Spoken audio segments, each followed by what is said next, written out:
Would Councilmember Rhoda lead us in the Pledge of Allegiance and Councilmember Bailey in the invocation?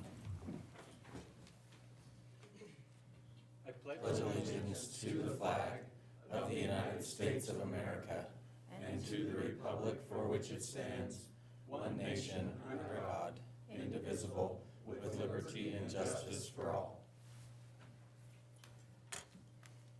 Our dearest Heavenly Father, thank you for the many blessings that we enjoy living here in Riverton. Please bless us in all that we do and help us to make the best decisions possible for the citizens in the city of Riverton. Please keep all of us safe. Please especially look after our law enforcement officers as they go about protecting us in their everyday job. We ask all these things in the name of Jesus Christ. Amen. Amen. Thank you.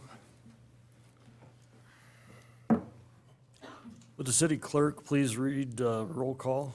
Yes, Your Honor. Councilwoman Carla Borders. Here. Councilman Tim Hancock. Here. Councilman Mike Bailey. Here. Councilman Kyle Larson. Here. Councilman Corey Rhoda. Here. Mayor Richard Gard. Here. The chair would entertain a motion to excuse Councilmember Rebecca Schatza. So moved. Second. Motion by Councilman Larson and a second by Councilman Hancock. Any discussion? Seeing none, all in favor say aye. Aye. Any opposed, say nay. Motion passes. I declare a quorum is present. The chair would entertain a motion to approve the agenda. So moved. Second. I have a motion by Councilwoman Borders and a second by Councilman Bailey. Further discussion? Seeing none, all in favor say aye. Aye. Any opposed, say nay. Motion passes. Public hearing and consideration of Resolution 1415, fiscal year 19-20 budget amendment. Finance Director's report, please. Thank you, Your Honor. Mayor, Council, thank you for flexing your schedules to meet at this special time today as well. We appreciate that. Today is June 30th, the end of our fiscal year. Statutorily, staff, we are required to review the year-end budget to make recommendations to adjust for any appropriations if there are any accounts that are overexpended or could potentially be overexpended at the end of the fiscal year. I'm pleased to announce that we do not need a request of an increase in our budget this year. We do have 4 cost centers that we do need to make adjustments for. However, we will be able to use funds that were already approved in this current year budget that were unspent in other accounts or line items. So the total amount of the amendment or the adjustment that we'll need to make is $11,100. And there's 4 accounts in the general fund that require adjustment. The first one is the facility maintenance department, and that is the largest adjustment that we will need to make. And that will be $7,100. And that is to cover the costs associated with the maintenance of the kitchen area up at the airport and also the airport security remodel. Both of those were projects that we had not anticipated in the budget, and the costs overdrew or will potentially overdraw the line item by $7,100. The second adjustment will be to the Public Works account, and that is resulting from the maintenance and repairs to Riverton Valley Irrigation per the new discharge agreement that the council approved during the November 19th meeting. And this provides for the maintenance and repair of the Riverton Valley Irrigation's ditch system due to increased flow from the stormwater detention facility. That adjustment is going to be $3,000. The third adjustment is to the Victim Witness Coordinator Cost Center, and that's for cost overruns in the travel and training budget. This particular department is largely grant funded by the United States Department of Justice and the state of Wyoming. And the staff doesn't actually receive what their final approved budget grant allowance numbers and revenues will be until after council approves the budget each year. And so then we have to flex throughout the year dependent upon what their grant allowance provides. So even though the cost center is overdrawn $800 at this point, we will receive reimbursements, grant reimbursements to cover those monies. We just will not receive it this fiscal year. It will go into the next fiscal year. And then the last department that we have is the fireman pension account, and we pay pension for the fire department based on the number of volunteer firefighters that they have each year. And we underestimated the amount that we would need to pay. However, it should be noted that we did adjust our budget going into fiscal year 2021, and we increased it by $3,500 in this cost center to account for the allowances that the council has approved for the Riverton Volunteer Fire Department. So that total is $200 in that line item. So the total adjustment, again, is $11,100. There are no recommended adjustments to any of the enterprise funds or the fiduciary funds, so staff feels very good about that. We did a really good job budgeting, and the cost is minimal, or the adjustment is minimal, considering that our general fund budget is approximately $11.4 million, so $11,000 out of $11.4. So the overall total budget will remain at $25,548,479. And again, staff is requesting no increase to the bottom line.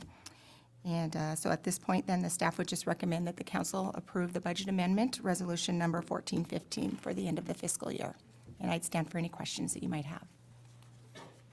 Would the city clerk please read resolution number 1415 by title only? Yes, Your Honor.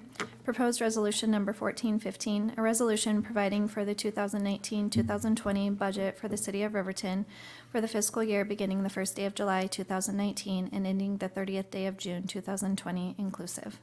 Thank you. The chair would entertain a motion to open public hearing.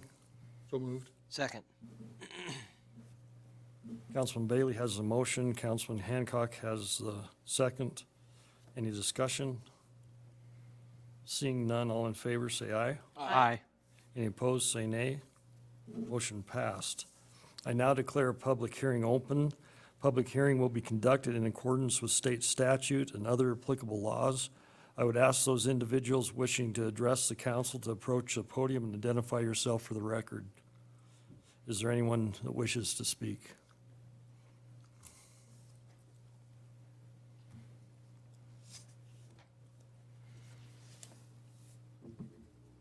We have you backwards there, don't we? We apologize. It's okay. Ashley Strickland, Chamber of Commerce. And I actually would just like to address Mayor Gard and the council to see if you guys would be willing and open to potentially increasing our open container permits from 2 to maybe 4 per year. The reason I ask is a lot of different organizations and businesses do a lot of different things that are open to the community and to the public, like the Chamber of Commerce. Bar 10 is another one. Riverton Happy Days, which I think, from my understanding, is going to be not just a this year thing, but a yearly thing. Have to outsource and find people to sponsor those open container permits, which is kind of a loophole anyway. There are a lot of other permits that are unlimited.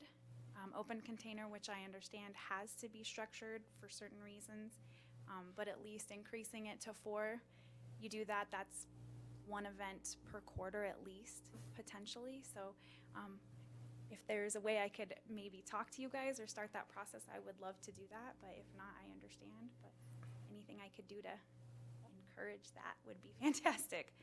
Tony? Mayor, I understand we're talking about the budget, but we're actually working on this right now. This was something that has come up. We are looking at proposing something to you already. We're looking at having a change in ordinance to you on July 21st, proposed already for this, so. Is 4 sufficient? That's fantastic. Thank you. Is 4 a good number, though, for you? Not all bars are using those opportunities, so do we need to, if you would research that a little bit more, I think we're open for what your suggestion is.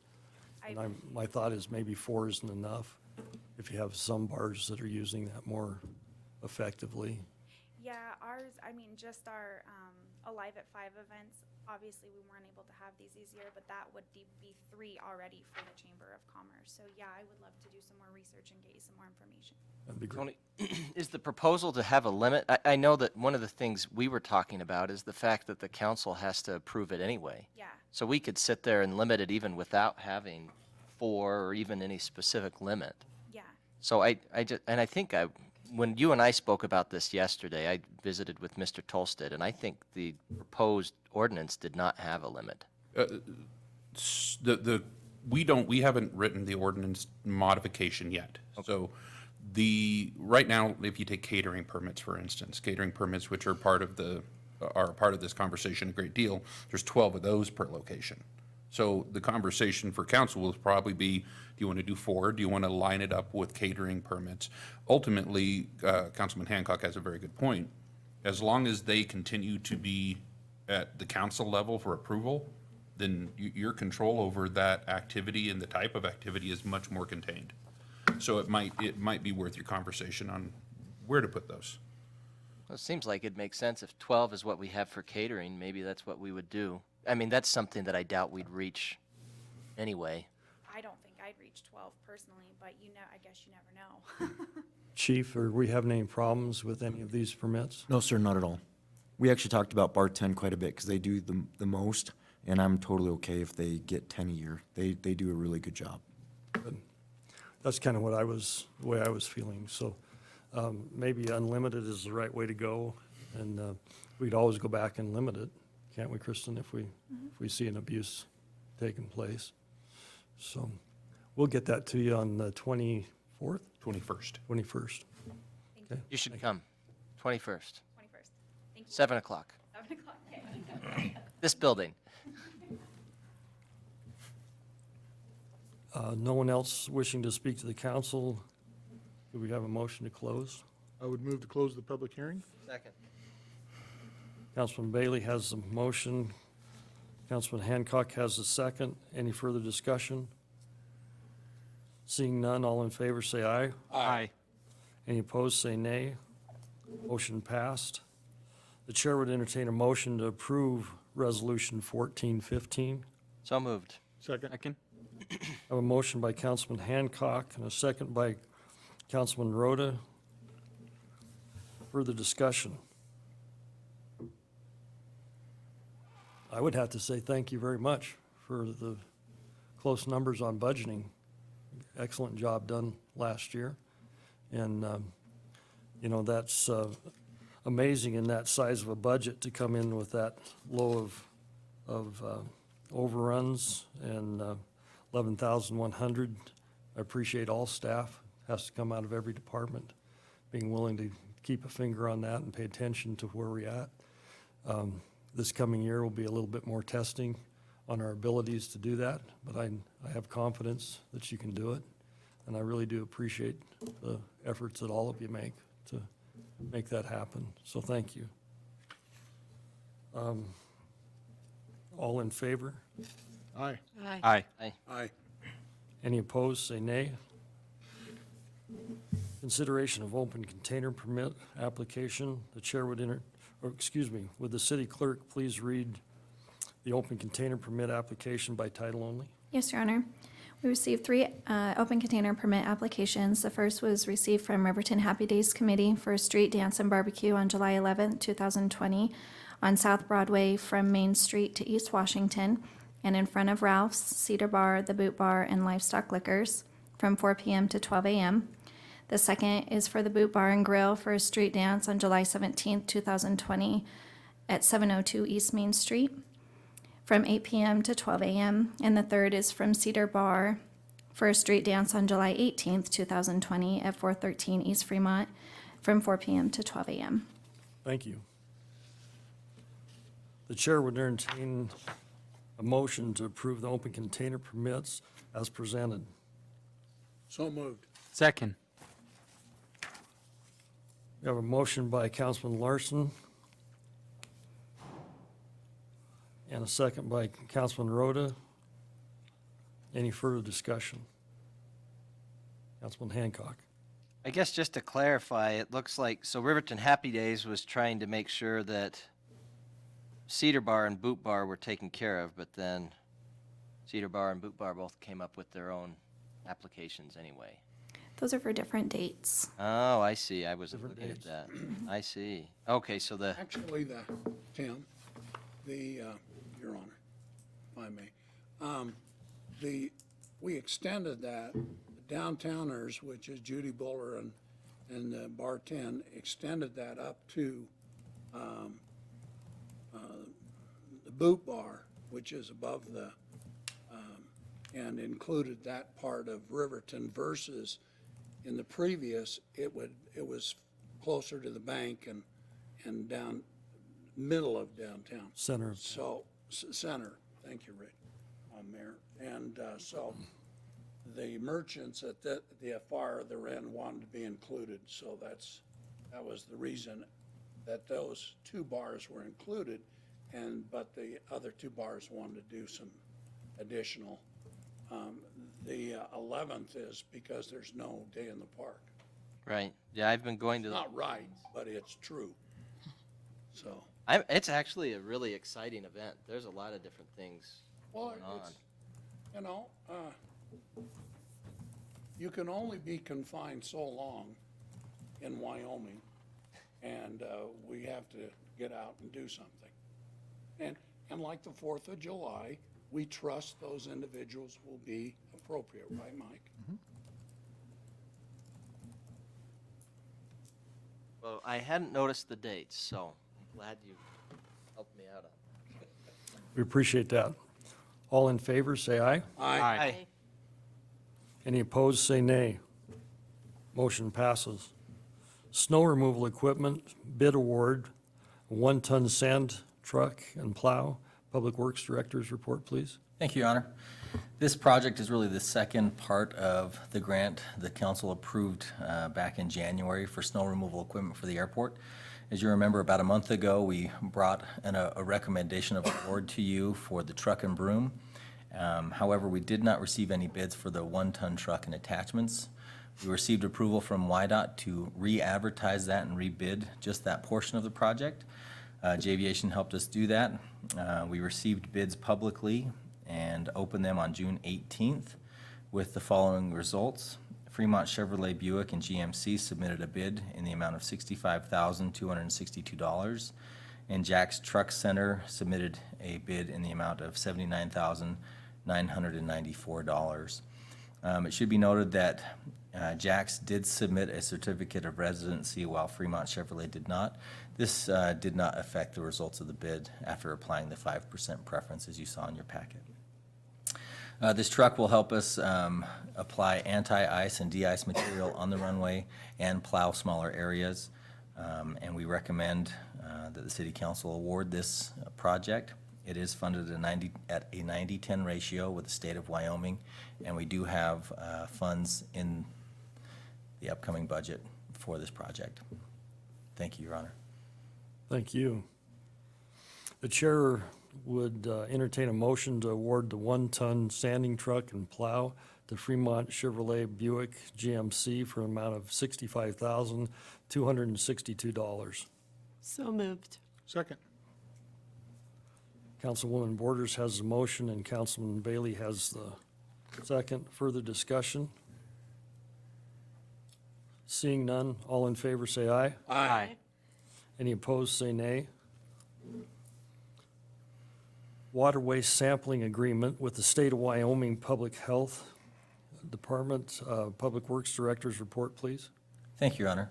The Department of Health contacted the City of Riverton a few weeks ago about a program that it is instituting across the state of Wyoming to monitor SARS-CoV-2, which is the virus that leads to COVID-19.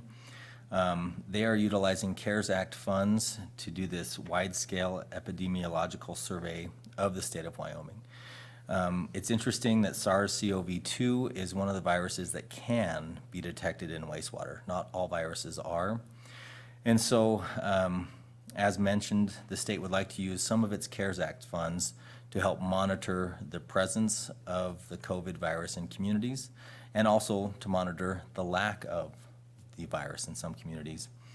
This agreement and this practice will not negatively impact the city of Riverton in any way. Basically, they're asking for our help from a personnel standpoint. We will be reimbursed up to $28,000 to participate in this program. That includes up to $14,000 for samples taken by our operators. The samples are 24-hour composite samples. We already do that for our discharge permit, so it's no skin off our back in any means. We will be given $300 per sample. Also, as part of that $28,000 up to limit will receive a lump sum of $10,000 if by December we show the Department of Health that we did weekly samples.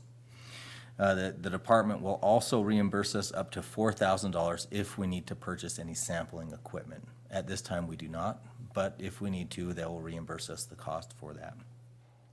All we're agreeing to do is to collect up to 3 composite samples a week and ship them off. The state will pay for our shipping, and they'll also pay for the supplies necessary to ship them. Again, this is not something that will adversely impact our budget. If anything, we'll receive revenue from this. This revenue will need to be amended into our wastewater enterprise fund once it's realized. And with that, I'll stand for any questions that you may have for this agreement. Thank you. The chair would entertain a motion to approve the contract agreement between the City of Riverton and the Wyoming Department of Health for wastewater sampling for the STARS COV2 monitoring. So moved. Councilman Larson has the motion. Second. Councilman Rhoda has a second. Thank you. Further discussion? Kyle? Your Honor, are we sampling presently incoming source of water? Since we, in the summertime, are taking out of the big ditch, do we sample that incoming so we can check whether we're getting it in the water prior to leaving it in the water? This wastewater, though. Yeah, I know wastewater, but if we don't have an analysis of what we're taking, it might be coming through from another source and Above us. above it, yeah. Okay. Good question. Your Honor, we do not sample the influent from the river that goes through our treatment plant. However, the treatment process kills all those viruses through the chlorination and then the other treatment that we provide. So no, we do not sample. That is correct. We do not sample. Okay. And we want to make it really clear that when our water's purified, we don't have a COVA problem at that point. So once it hits our wastewater and we find it there, it's from a different source. Your Honor, that is correct. After the treatment process, there are no viruses or anything of that nature present in our drinking water. And I should brag about our water treatment plant team. They take their job very seriously and they understand the public safety impacts, even without the COVID-19 situation. So the water that we distribute through the community is clean, and the wastewater sampling is an opportunity for us to monitor our community or our service district if there is the presence of the virus. Any further questions? All in favor, say aye. Aye. Any opposed, say nay. Motion passes. Without any objections, the chair would adjourn at 12:24.